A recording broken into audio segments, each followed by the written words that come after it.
Today is February 14, 2024. My name is Rob Carr of Kalamazoo Right to Life, and this is Pro-Life Week. Well, today is Valentine's Day, and if you're observing the Christian calendar, it is Ash Wednesday, the start of Lent. So it's an important day.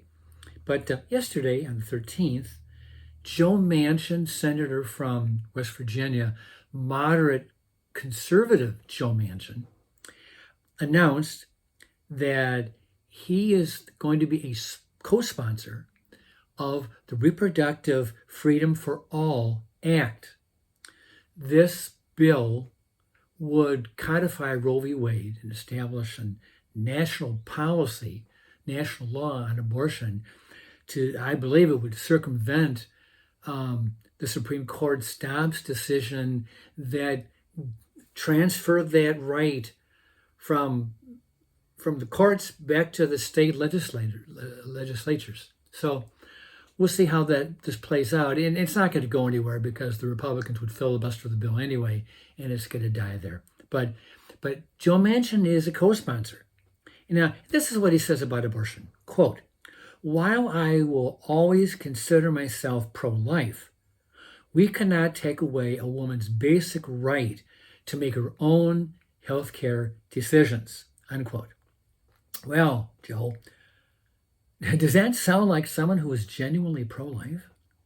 I don't think so. He has had a mixed record on abortion. He's more favorable to pro-life legislation when he was governor of the state, and he has voted for some pro-life laws while in the Senate. And I do believe he did vote to confirm two of Trump's Supreme Court picks. I think he voted against Amy Coney Barrett, but did support Kavanaugh and Gorsuch. So he has had a mixed record. But for him to sponsor this kind of a bill that would codify Roe v. Wade, make it a nationwide policy again, shows once again that deep down, Joe Manchin is playing partisan politics, and he's just another Democrat. Big D, not little d. Well, back in the mid-1950s, then Senator John F. Kennedy wrote this book, Profiles in Courage, in which it won the Pulitzer Prize that year. Every chapter describes the dilemmas, or the dilemma of individual senators throughout American history, and the kind of pressure they face when they decided to buck their party and vote their conscience, vote with integrity, and not just fall right in line with whatever the party says you're gonna do. And I guess that's kind of like where Joe Manchin has failed. Because if he claims to be pro-life, then buck your party and vote pro-life. The very fact that he's compromised means he doesn't have that kind of integrity that would fill a chapter in this book. Okay. For me, it's an issue of priorities. God, family, country, and then party or even issue. But God is first. But for many pro-abortion people, and there are plenty of them in this country, it's reversed. It's party first. And ostensibly, it's going to be the Democratic Party. So it's party, country, family, and God. God is last. God is last because for a lot of these people, who have never set foot in a church, never, unless it's maybe a funeral or a wedding, but their heart is hardened toward the things of God. It's not something they think about, and they have no fear of consequences of their life choices, because they don't believe that there is a judgment that will come for all of us. Okay, but for me, it is God, family, country, and then party.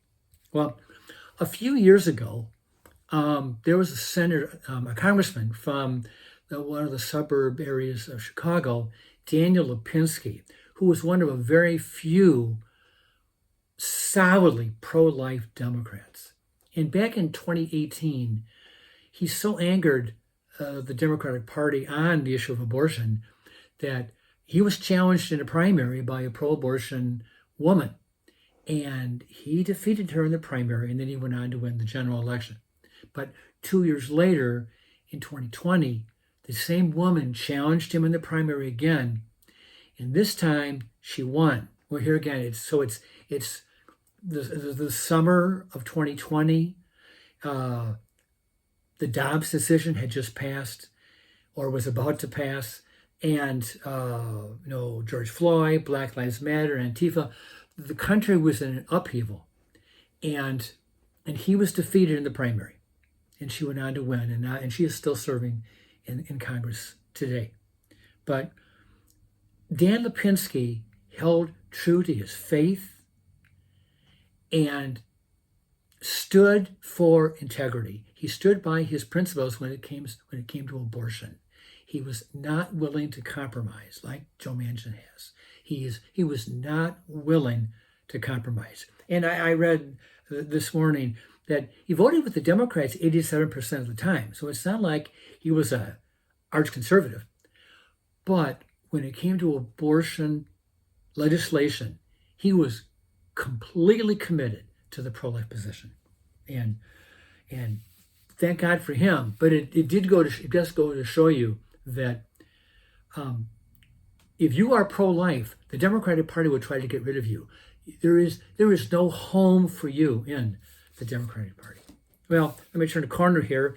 I saw that Gretchen Whitmer was on Face the Nation on Sunday, and basically telling Joe Biden, it's like she's running his campaign, basically telling Biden that he needs to be talking more about abortion on the campaign trail. Well, campaign trail, those are my words, not hers, because as far as I can tell, Joe Biden is not on any campaign trail, because I'm not sure if he has the capacity to do that. But Whitmer sees abortion as a winning issue. And her proof, the pro-abortion victories in Prop 3 in Michigan and in Issue 1 in Ohio. But the Dems have really only two issues: Donald Trump and abortion.